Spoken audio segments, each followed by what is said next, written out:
Claudia Barecki. I'm president of the Belmore Merrick Democratic Club. I'm going to briefly introduce our board. Judy Cataldo is the vice president. We have Ellen Smiley is our recording secretary, and Lenny Goldstein is our treasurer. I'd also like to specifically thank our diversity committee who put this together tonight. So I'd like to thank Judy again as vice chair of this committee, Lorraine Atias, Pena, Ellen Smiley, Kerrie, and Dave Denver. I'd also like to say that as far as we've invited a number of people and organizations, and I'd just like to say that Paul Boer is the president of the Baldwin Democratic Club. He's with us tonight.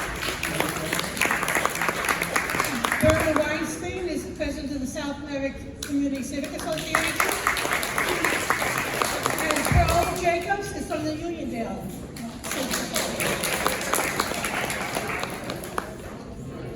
You know, they often say that the best way to address a problem, the first step in addressing any problem, is admitting you have a problem. And I think we all can agree that we have a problem with hate online.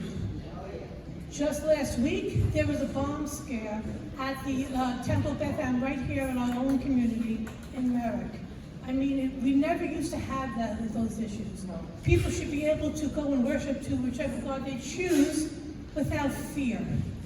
And then a couple of weeks before that, we had 5, 6, 7-year-olds going to an elementary school, Chatterton, and they had to see a swastika painted on the school building.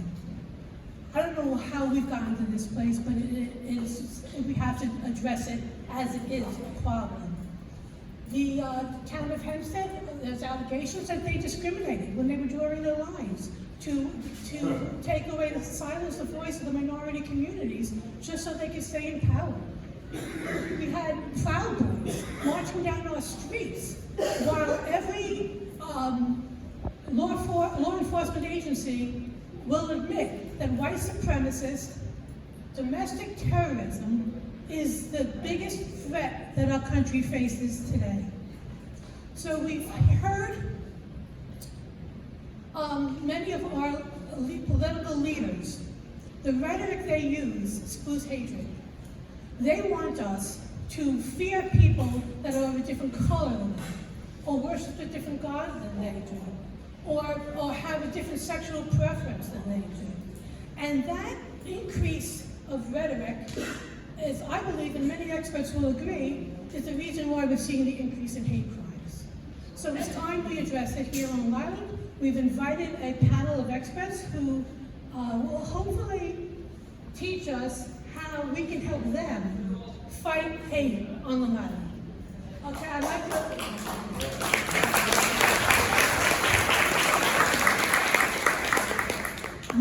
We've asked Dave Denenberg, who's a former legislator and the founder of the Belmore Merrick Democratic Club, to be the moderator of this evening's event.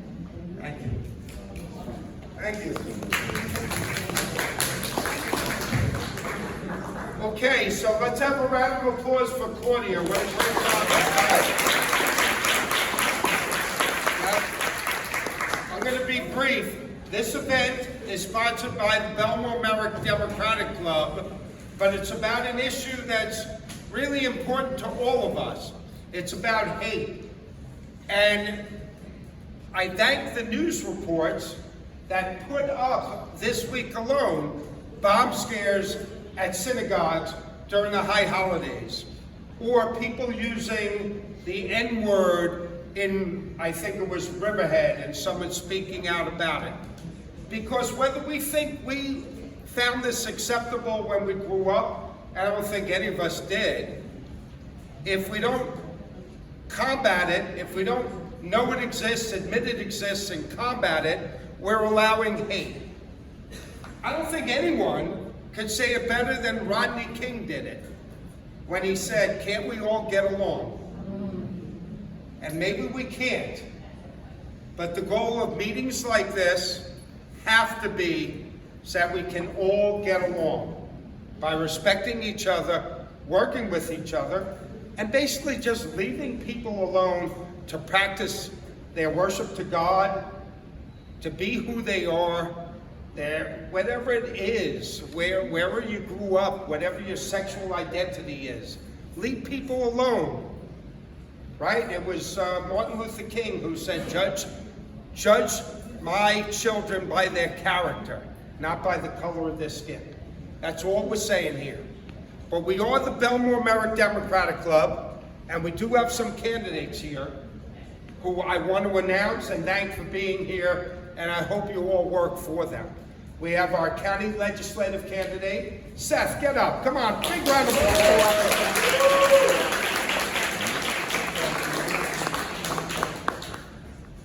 We have Jasmine Pena, who's running for town council, and is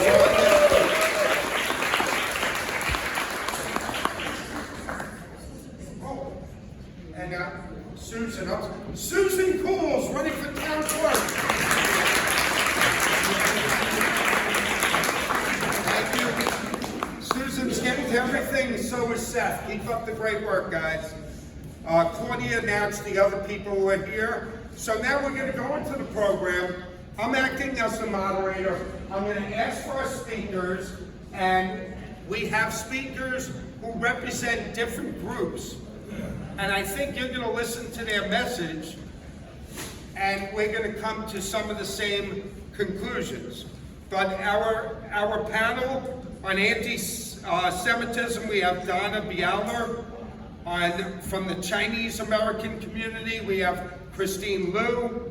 From racism, we have Laura Harding. From the LGBTQ network, we have Kerrie O'Neill. From the Long Island Latino community, a good friend of mine, Jasmine Pena. And we have from the Pakistani American community, excellence, Maria Shaikh. Big round of applause. Our first speaker, and I'm asking everyone to keep it within 15 minutes. And the reason is the town of Hempstead Center is going to tell us to leave by 9. I really want to open it up to questions no later than, let's say, 8:30. So we got to keep it moving.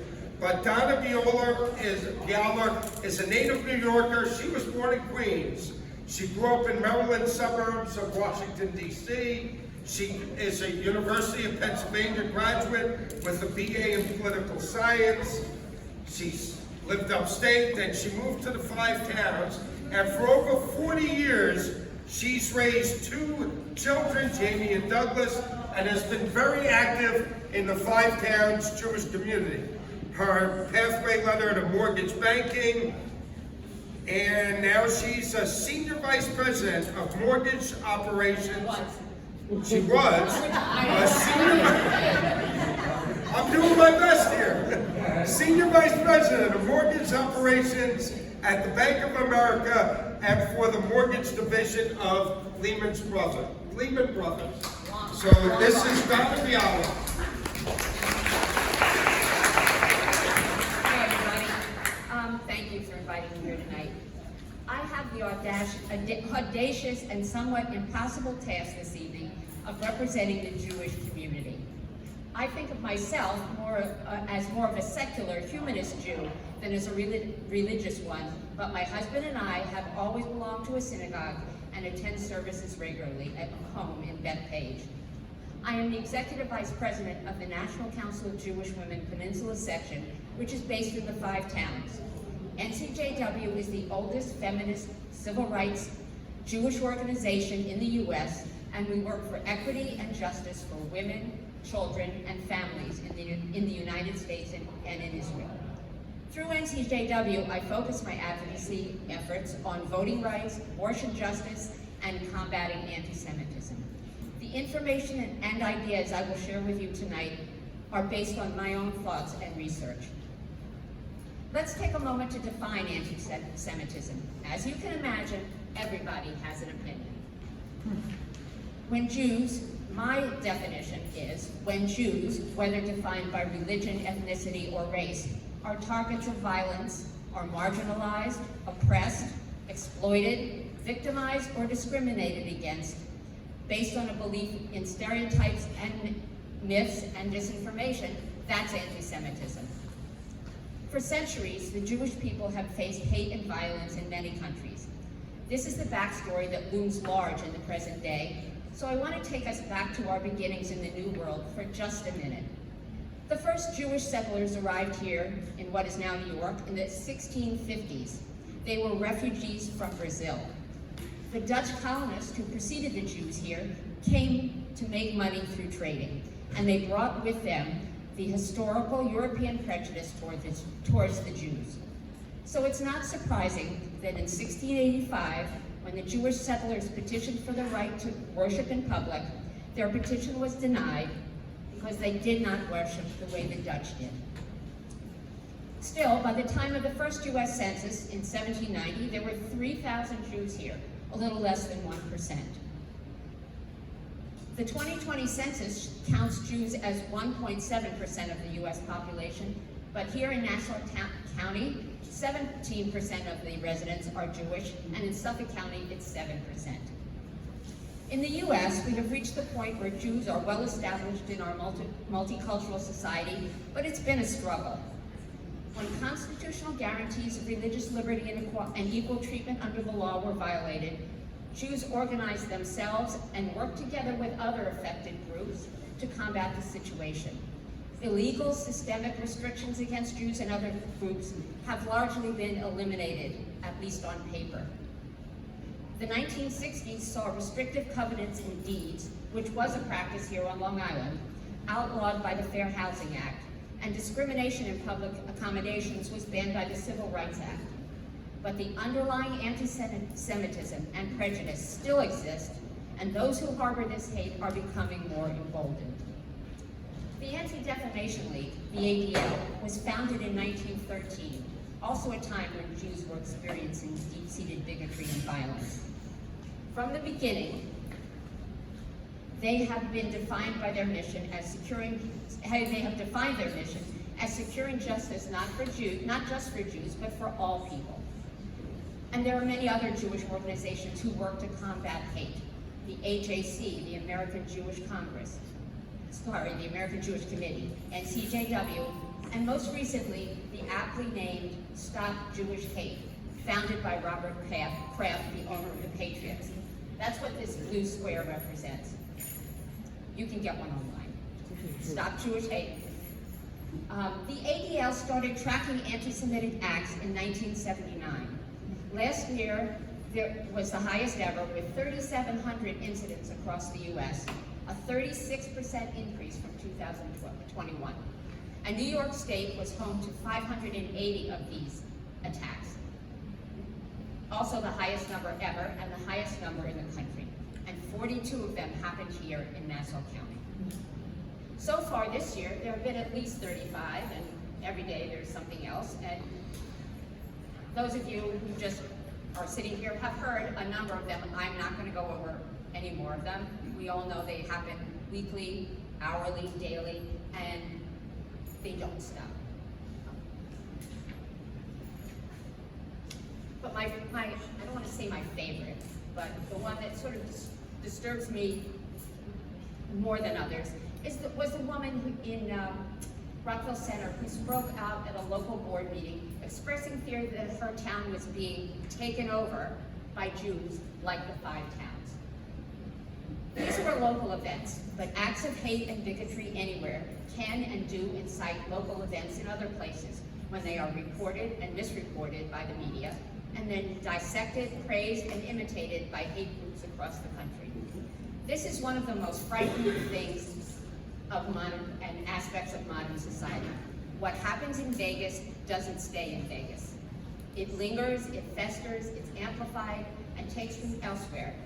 Displays of hate are like the lantern flies. They're invasive, and they need to be stamped out when found.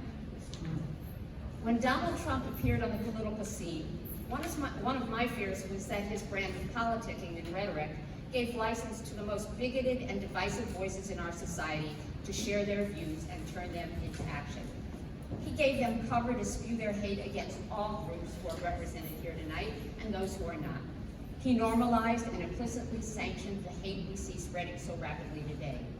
With Trump out of office and sidelined by a few legal matters, we have a new player to take over the #1 spot, Elon Musk.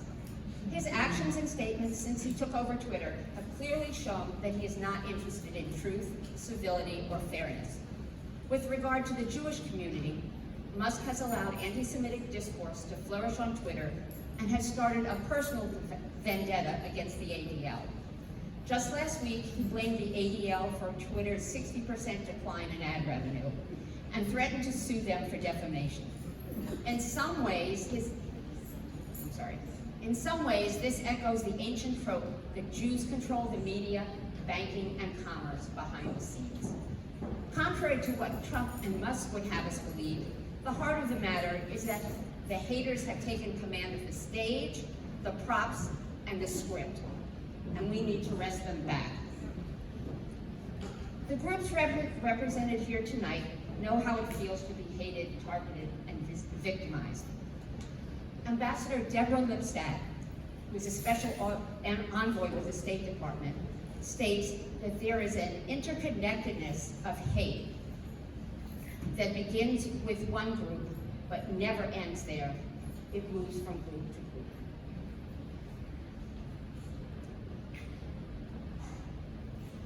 We have, over time, we have developed strategies to fight back, address and correct misinformation, and challenge hate, the hate mongers.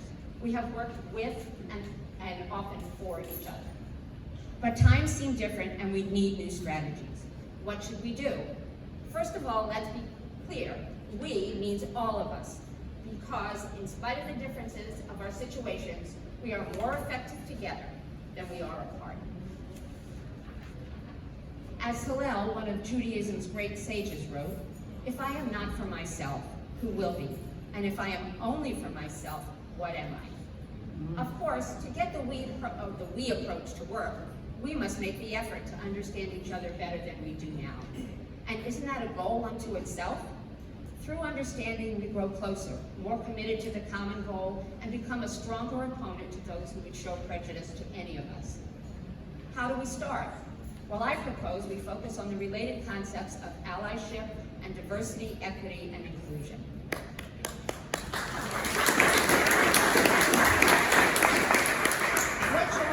What joins these two ideas is a belief that working together and supporting each other in the most effective ways is possible only when groups make the effort to understand each other's history in all its dimensions, to understand the effect of both the group and the individual.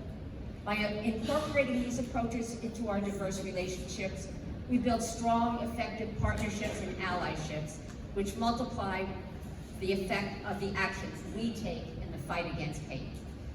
I know that DEI has been getting some bad press lately and is being labeled by the right as a form of discrimination. But that's because they think of movement through society as a zero-sum game. In their view, if someone or some group moves up the societal or educational or earnings ladder, another person or group must move down. I prefer to think that a rising tide lifts all boats, and the upper rungs of the ladder still have a lot more room on them.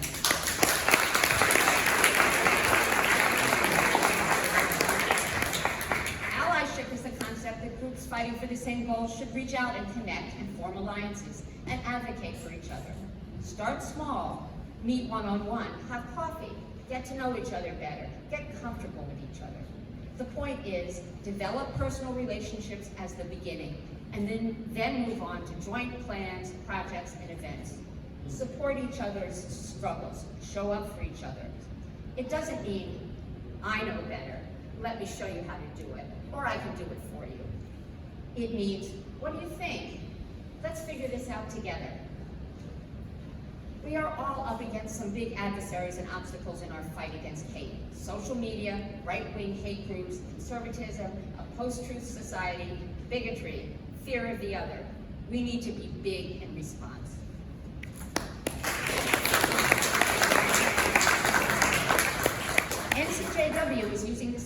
5 towns, we are beginning to work with other local civic organizations to create a joint response when one of us is the victim of hate.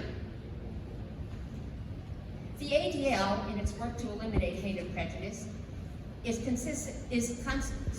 constantly evolving its strategies and measuring the results. Their current approach suggests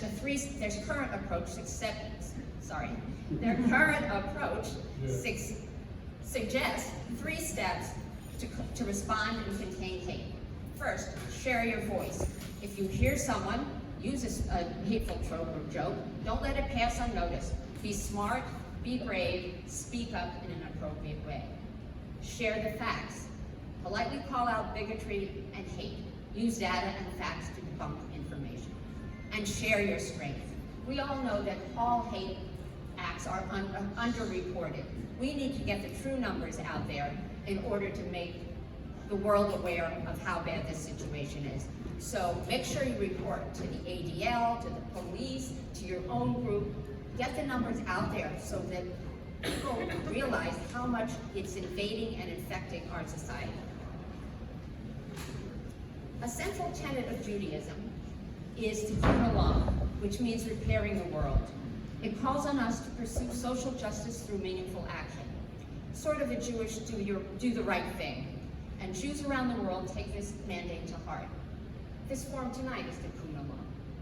So it's meant to be that it's taking place during the 10 days between the Jewish holidays of Rosh Hashanah, when we celebrate the beginning of the new year, and Yom Kippur, the Day of Atonement, when we seek forgiveness for transgressions, large and small, from God and from the humans around us. And we set a course to do a better job in the coming year. With that in mind, I'm going to leave you with some ideas for individual action. Find a group that shares your values and get involved. Find candidates that share your ideas and get to work. Vote your beliefs. Vote, vote, vote. And by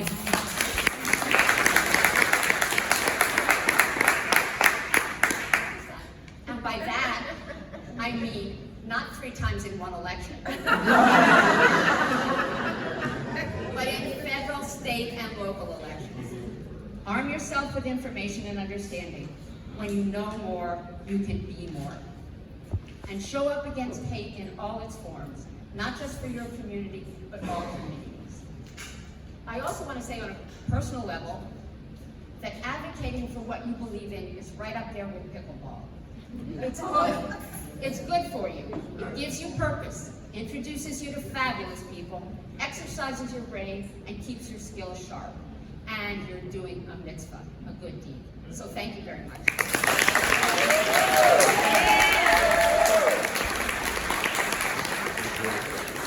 Thank you, Donna. Another round of applause for Donna. What a great job. And I will tell you this. She's 100% right about voting. You know, as a Democratic club, we can't encourage enough times everyone to get out and vote. And a lot of what's going on around the country is to drown out the vote. We want every vote to be cast and every vote to be counted. And everyone will say that, but we really mean it. So get out there and vote. I will say, as we're between the Jewish holiday of Rosh Hashanah and Yom Kippur, there is a saying, and I truly mean this to all of you. In Hebrew it says, Gemar Chatima Tova. May you all be written in the book of life. And it doesn't discriminate between Catholic, Jew, black, white, Chinese, Asian, Caucasian. It means everyone. So may everyone be inscribed in the book of life. Thank you. Christine Liu is our next speaker. She is an attorney who formerly worked for the Department of Homeland Security. Currently, she's the community liaison for Assemblywoman Gina Saliti. She's vice chair on the Nassau County Asian American Advisory Council, co-founder of the Herrick Chinese Association, secretary and board member of CAANH, and a member of the Town of North Hempstead's Asian Advisory Committee. Ms. Liu. Good evening, everyone. Thank you for having me. It's wonderful to be here amongst friends. I'm probably the only one from the town of North Hempstead, I thought, until Matt. He introduced himself to me, and he's a big Dem supporter, so thank you for coming, Matt. He said he always comes to Bialor Democrat Club Committee here, so you do have big fans from North Hempstead as well. So thank you for the introduction, and I just want to say from the bottom of my heart, thank you. Thank you so much for having this diversity panel. It means so much to everybody.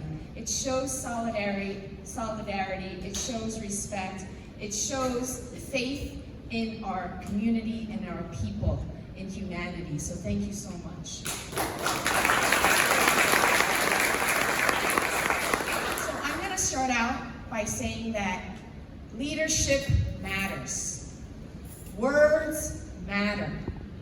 I say this because I've seen how damaging words affect our country, our society, our community, even down to our school children. Leadership matters, our words matter. During the pandemic, we heard a lot of racist rhetoric which ignited anti-Asian hate, unfortunately. You may have heard from our top leaders calling the COVID virus Kung Flu China virus. Well, that racist rhetoric took off like wildfire in our country. On April 30th of 2020, I was on a New York City Zoom town hall meeting where it was reported that in New York City, there was about 284 complaints in just February and March alone. Okay? That was a spike of 2,300%. Given that in the previous year of those 2 months, there were only 5 anti-Asian complaints that same time period. And NYPD have reported 14 Asians were physically assaulted, which led to 9 arrests in just those 2 months. In March of 2020, when the world shut down, to February 2021, in that 1 year period, nationally, we hit 3,800 Asian hate incidences, and 68% were against Asian women. That's a huge surplus and rise that saddens all of us. And for the year of 2021, as we continued, in New York, there was a rise of 361% of anti-Asian hate crime incidents. That was reported by the NYPD. And this year, as Donna has also mentioned, there have been 35 incidents of bias-related hate crimes in Nassau County. But I can safely say that these numbers are probably double or triple because we as a community, especially the Asian community, we don't report hate incidents, whether it's because of language barriers, fear of retaliation. There's so many reasons why people don't report. Sometimes they think that there's nothing anybody can do about it, so why report? So those numbers are very inaccurate, I would say. Those are just the ones that have been reported bravely. Some examples in the town of North Hempstead, where I live, during COVID, which people shared with me. There was a very prominent Filipina leader. She was shopping at Kohl's, and she just cleared her throat. This is when we were still shopping, so the world hadn't shut down yet. She just cleared her throat, and she said a woman a couple of feet away covered her face and told her to go back to China. Right? That's just a shopper, and she's not even Chinese. She's from the Philippines. She was paralyzed, she told me, with shock and complete humiliation. And as a leader, she pretended to just ignore the comment. She didn't know what to do, because you're in a state of shock when someone does that to you, right? A Korean family walking in New Hyde Park, because that's all you can do when the world shut down, is you can go out for walks, right? So, mother, father, and 2 middle school children walking down the block, when they walked past an elderly man who was sitting on his front porch, who told them, while cursing at them and berating them that he wasn't so sure that he was safe at his front porch with them walking down the block because of COVID. This family did not know what to do again because you're in shock, and they walked away quietly because they had children with them as well, but very fearful and frustrated. And even at the elementary schools, I was told by a parent that their child was at recess. And one child said, everybody here have some Purell to sanitize because of the COVID virus, but then pointing to 3 Asian students, you don't need it because you're from China. This is very hurtful to little children, obviously. And when they coughed on the bus, a mother told me that all the kids covered their mouths and teased them and said, China virus, kung flu, kung flu. These are not reported, unfortunately. And, you know, there are people who just, and I've been a victim of it, where someone would just drive down the street and roll down their window and just say, go back to China, right? This is what we face every day, and those are not reported. And that's why I can safely say that those hate incidences are double and triple or quadruple. And I know the Jewish community, the statistics have come out too. We don't really report in the Jewish community. So what we do have is also probably double or triple of those incidences, at least, right? Recently this year, the Great Neck Chinese Association's banner was defaced and vandalized. Over the Great Neck train station, there's a bridge that a lot of organizations post their banners on. And very racist rhetoric was, it was defaced there. But Great Neck Chinese Association did not back down. They reported the incident. The police came out to investigate. They held a press conference in which I did speak at, condemning it and inviting all of our elected officials to come out. And everybody did, including the police commissioner. And so when hate is at its worst like that and we stand up together, we are stronger together. The Jewish community came out, the African American, the Black community came out to that. So you were there, right? So I'm telling you that when we are together, we are stronger and we are better for it.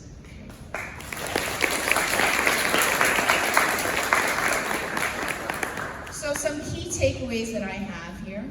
I want to quote Nelson Mandela. He says that education is the most powerful weapon which you can use to change the world. Education is the most powerful weapon which you can use to change the world. He didn't say it's the fastest, because it's not always the fastest, but it is the most powerful and I believe long-lasting tool that we have to combat hate. There's been a recent AAPI education bill in our state, and our state actually has a growing population. In the recent census, the Asian population has grown 37.6%, from 1.5 million to 2.2 million in 2020. And we now make up 10.8% of the total population of New York State, and also about 11% in Nassau County. So we would like to see more AAPI curriculum in our classrooms being taught, as well as all the curriculums going forward here as we see on this panel, right? The only way that we can fight this is if our children are being taught and to respect one another and to understand each other's histories and civic impact in this country. And then we can gather together and respect one another. But from the children and moving forward is the positive change that we need. And number 2, more importantly, we need to elect more diverse representation to our government offices.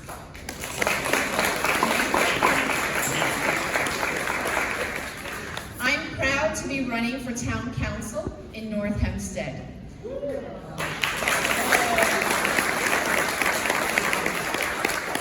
The Asian population is almost 30% in North Hempstead. However, there is no Asian town council person in the town of North Hempstead, in Nassau County, or anywhere in Long Island.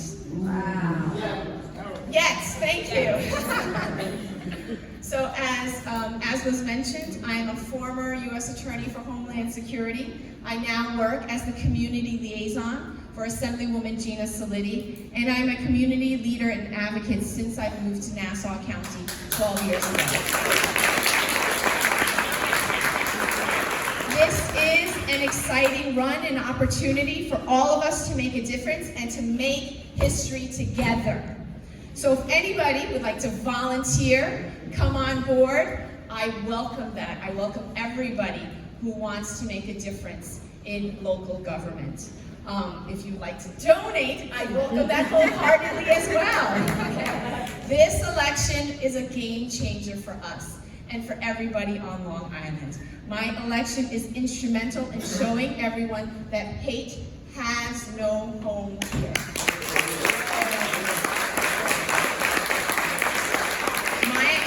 Said, we are more alike than unalike, and I believe that is true. When we share stories together, when we understand each other's histories and background, we will know that we are more alike than we are unalike. Leadership matters, our words matter. So get out and vote, everybody. Thank you.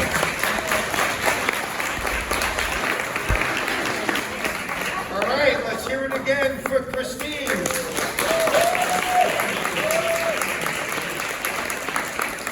And again, as a Democratic Club, even though we're in Hempstead, not North Hempstead, we wish Christine all the good luck in her race to be a council member in North Hempstead. Thank you. Now we have Laura Harding, the president of Racism, which is a regional civil rights organization based here in Long Island that exposes very, very often and addresses the devastating impact of historical and ongoing structural racism, particularly in, as we see it all the time in their studies, housing, even public school education, and they do it through research, public advocacy, legal action, education, and mobilizing the public. Education is the theme we keep coming back to, because we really believe, as Tony Blair, who was Prime Minister in England, said, if there's 3 priorities for government, they should be education, education, and education. Because through education, we can eradicate racism. But Laura is an advocate, she's an attorney, she's a public administrator, she has extensive experience in racial justice, equity, inclusion, experience in New York City, in Washington, as a lobbyist, as an attorney, and just as an overall outstanding, accomplished individual. Laura Harding.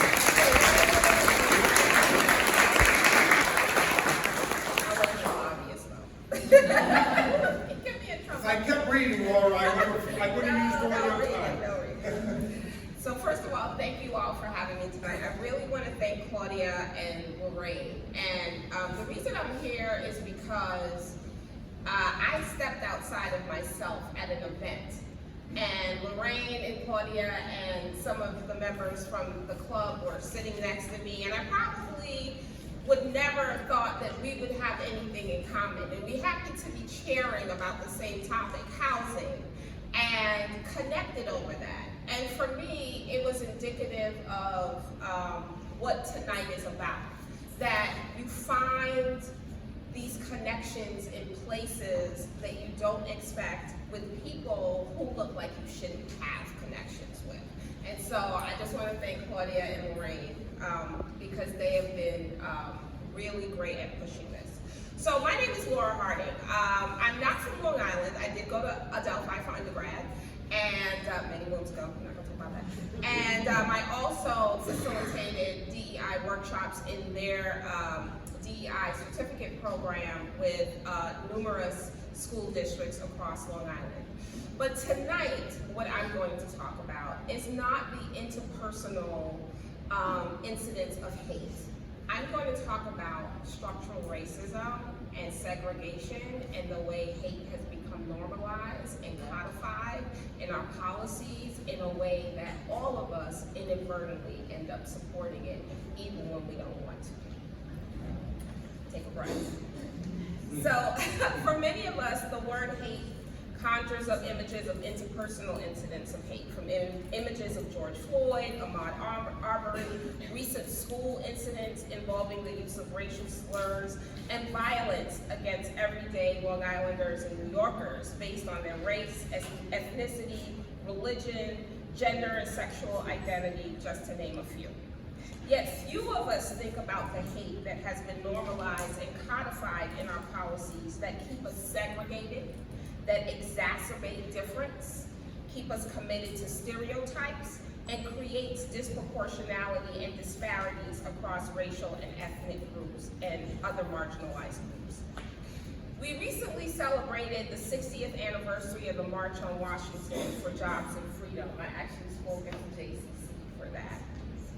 And in 1964, the landmark Civil Rights Act was passed, and then in 1968, we had the Fair Housing Act prohibiting racial discrimination in the sales and rentals of housing. And that was passed to really address instances where the federal government worked to uphold and reinforce racial covenants in places like Levittown, as we all know, on Long Island. It's always talked about. Folks in Levittown hate it, and we realize it may not be there today, but it's a historical fact. And next year, we will celebrate the 70th anniversary of Brown v. Board of Ed, the seminal court case that ended legal segregation in elementary and secondary schools. Yet, despite all of these efforts, and an understanding by many Americans that racial segregation was wrong and harmful to everyone, both black and whites, today we remain a racially segregated Long Island and country, and it is reinforced by modern day policies, practices, and laws that lead to more disparities in education, wealth, health, and incarceration. It is this residential segregation that also leads to political polarization and racial divisions, because many of us do not live amongst each other. And when we do, we don't always socialize together. So the hate I will discuss today is that of segregation in the way it's normalized and weaponized to maintain inequity and inequality. So I know what you're saying to me, Laura, what you're describing is not hate. I mean, who is harmed? If people work hard enough, they'll be able to achieve the things I have. I mean, look at me, right? I've got 3 degrees, blah, blah, blah, et cetera, et cetera. But let's get down to brass tacks. The truth is that on Long Island and across America, African Americans and some other black people of African descent are experiencing a different life than white Americans and sometimes Hispanic and Asian Americans. And yes, Hispanic Americans and Asian Americans have and do suffer from discrimination, and this is not meant to minimize that or get into the oppression Olympics. But when we analyze segregation, we see that African American segregation from whites remains more severe and is declining less than that of the segregation of Hispanic and Asians. And basically what we have are some of our white neighborhoods and schools becoming more diverse because there's an increase in Asian Americans and Hispanic Americans living there, and Asians of all persuasions. But yet, even with that diversity, they're still experiencing instances of discrimination and bias. And we're not even going to touch on Native Americans because we don't talk about them. But we have to talk about the way that the transatlantic and chattel enslavement of African Americans and subsequently Jim Crow have created a unique experience for African Americans that have been codified in exclusionary zoning laws. Over 120 school districts on Long Island. We can't talk about education and we need to learn about each other when we have over 120 school districts that are largely segregated by race. How are you going to learn about someone else if they're not there? And that's based on housing and health disparities. So how do we solve this? Because I could go through the litany, and we're not here to do a pity party. We're here to come up with solutions. And that's what Erase Racism does. Well, by doing what we do tonight, by doing what we're doing right here. We have to build diverse racial community dialogue and continue to provide opportunities to learn more about each other. We have to be able to safely allow each other to discuss the way hate has impacted us. We can't sit here and say, well, mine was worse than yours because and yours was worse than mine. If hate exists to the least of us, it is impacting all of us.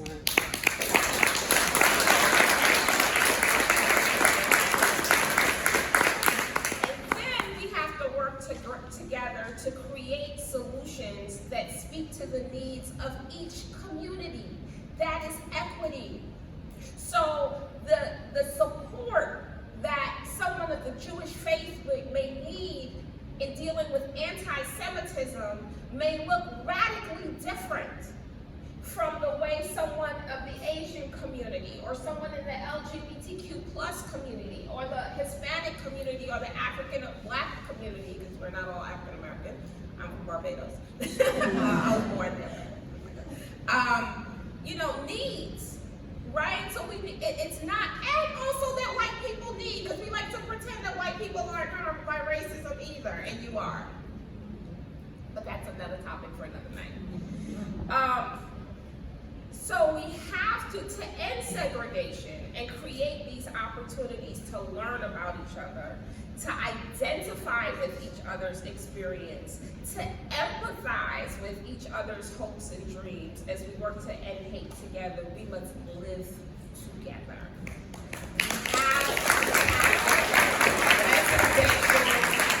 Educational segregation. We have to understand that the neighborhoods we see today were designed to maintain segregation, to fuel suspicion of the other, and to prevent community building. We have to expand housing opportunities and improve housing conditions for African Americans in existing low-income Black neighborhoods. We have to open up, it's gonna be tough, exclusive white neighborhoods to diverse residents with zoning reforms. I know no one wants to hear that. And we have to protect the places where residential desegregation is occurring and where racial diversity is becoming normal. And we have to stop the white flight in neighborhoods. You see all these folks up here, you can live with us. We all want the same thing. We want to be safe. We want to have a beautiful place to live. We want our children and grandchildren to have access to excellent education. And we want to be able to pass the house down in the family and not worry that 2 generations from now, your child or your grandchild will sell the home and move off Long Island and there's no continuity. We need more historical education about how our communities came to be so we can ensure that we are not perpetuating the very policies that disenfranchise us all.